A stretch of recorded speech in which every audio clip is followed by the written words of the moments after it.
Topic News, c'est tout de suite avec Franck Ramarson, directeur de publication du Courrier de Madagascar. Bienvenue dans notre émission Topic News sur Alliance 92, rappelons-le toujours, en partenariat avec Courrier de Madagascar, et nous aurons donc ici le plaisir d'apprécier les analyses de Franck Ramarson, le directeur de publication de Courrier de Madagascar. Bonjour Franck. Bonjour Prisca et bonjour à tous nos auditeurs de ce matin. Mi-septembre, que le temps passe vite, Franck Ramarson. Beaucoup pensent maintenant aux élections, mais il y a également en parallèle la mise en place des autres institutions. Voilà, je pense, les grands thèmes qui méritent d'être vus pour ce samedi, non? Oui, et puis il faut savoir qu'on a fixé la date des futures élections à partir du 8 mai 2013. Tout le monde est en effervescence pour savoir que, après cette volonté politique qu'il y a eu pour la fixation des dates des élections, maintenant, qu'en est-il exactement sur la réalisation de ce calendrier? Comme vous le savez, il y a des discussions, des négociations pour la sortie, la confirmation de ce budget de 71 millions de dollars que l'on doit débloquer, tantôt approuvé par les Nations Unies. Ça rentre dans un programme qui s'appelle le PASEM, que après que ça aura été, je dirais, approuvé, ce programme PASEM sera mis dans ce qu'on appelle un basket fund. Tout sera mis en commun et les fonds donc seront gérés par les Nations Unies. Ce qui n'empêche pas que des États peuvent aussi contribuer au financement de ces élections. Comme vous avez vu que l'île Maurice, à travers la COI, veut prendre en charge l'imprimerie nationale mauricienne, les bulletins uniques. Ce qui a un peu tiqué aussi quand même le pays. Est-ce que donc, si il y a des dons de ces États, va-t-on toujours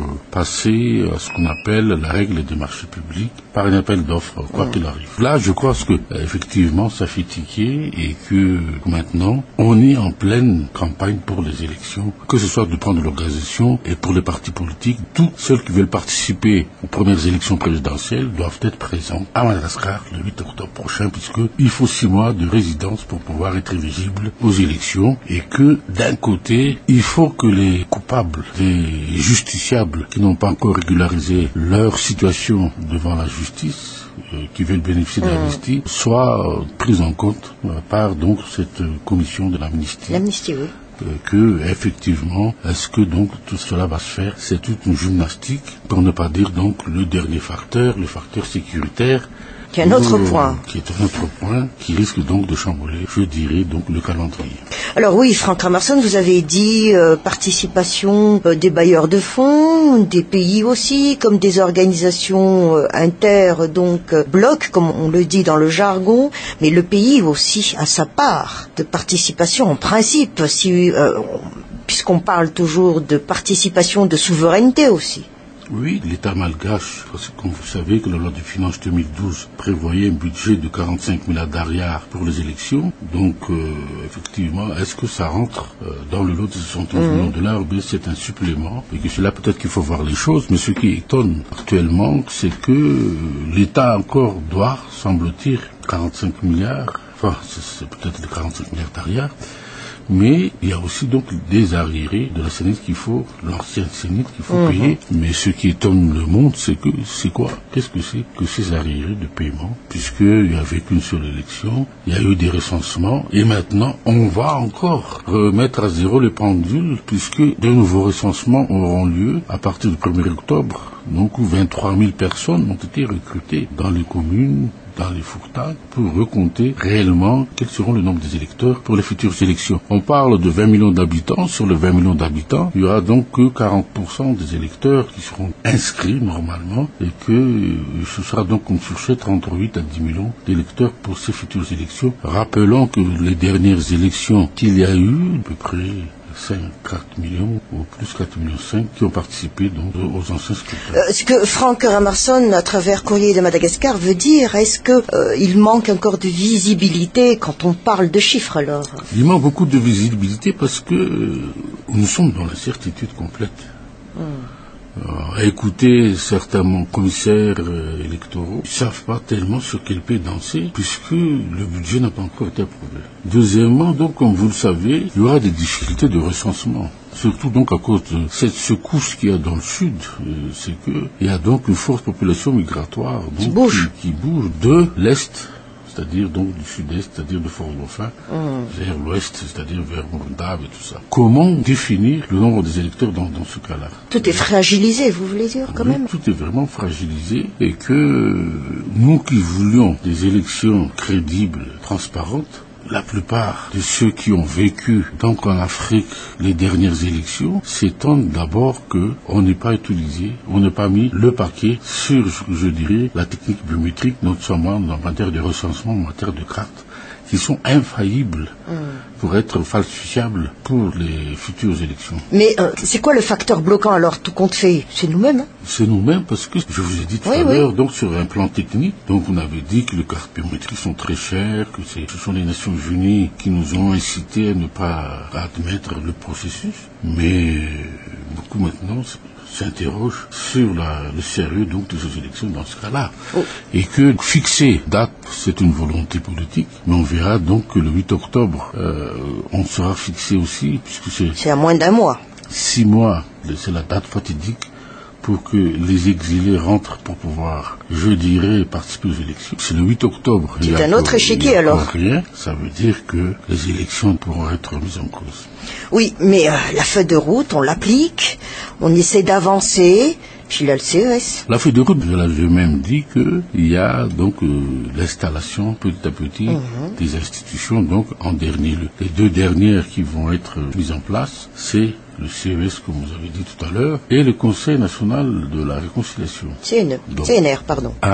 C'est-à-dire que la feuille de route a été signée il y a 1 an, c'est-à-dire jour pour jour même, le 14 septembre 2011, à ce que je pense. Et maintenant, où est-ce qu'on en est maintenant? Est-ce que ça avance, ou bien ça avance à part de tortue? Maintenant, il y a encore des contestations sur, je dirais, la composante de CES, puisque on voit que ce sont des anciens magistrats de la HCC qui y sont encore, mais quid maintenant dans cette transition, dans cette feuille de route, le rôle de la HCC maintenant, puisque elle n'est pas juge électorale, on veut qu'elle soit la dernière institution à pouvoir approuver officiellement les résultats des élections, les futures élections. Que va-t-elle faire maintenant, d'ici les élections? Est-ce qu'il va donc trancher encore sur des débats constitutionnels, sur la légalité de certains actes que le régime va... Mais c'est CNE qui va déclarer les résultats, c'est selon la feuille de route. Oui, c'est la feuille de route qui le dit, mais il y a aussi, je voudrais dire, des personnes qui se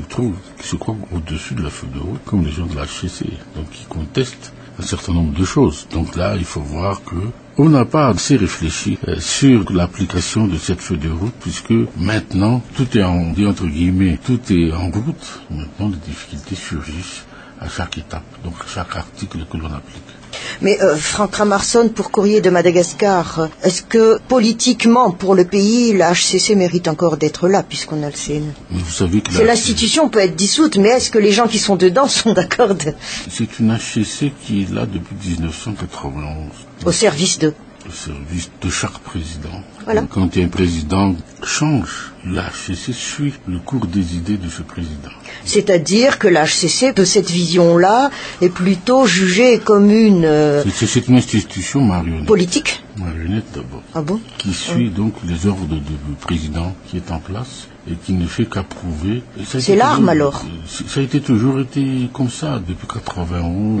Dès qu'il y a un président, on fait tout ce qu'il veut, sauf lors de l'empêchement du président Zaf. Mais après tout cela, on a toujours manipulé la HCC pour légaliser des actes malveillants comme le coup d'État de 2009.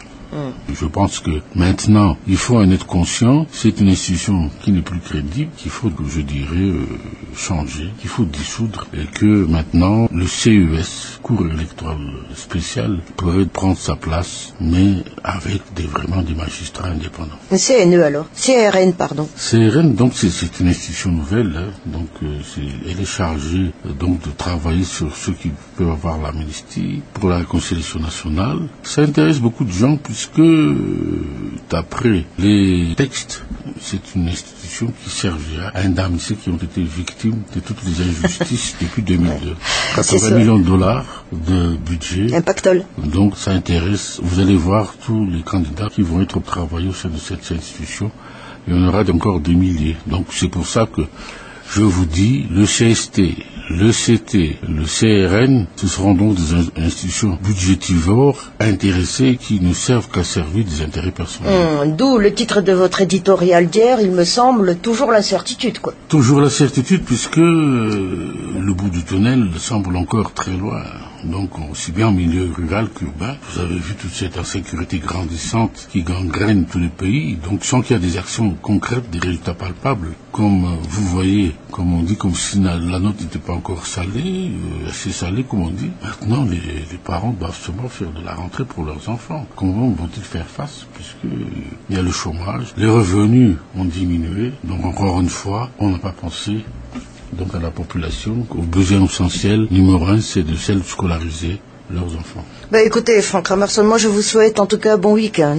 Merci beaucoup et on donne rendez-vous à nos auditeurs pour mardi prochain.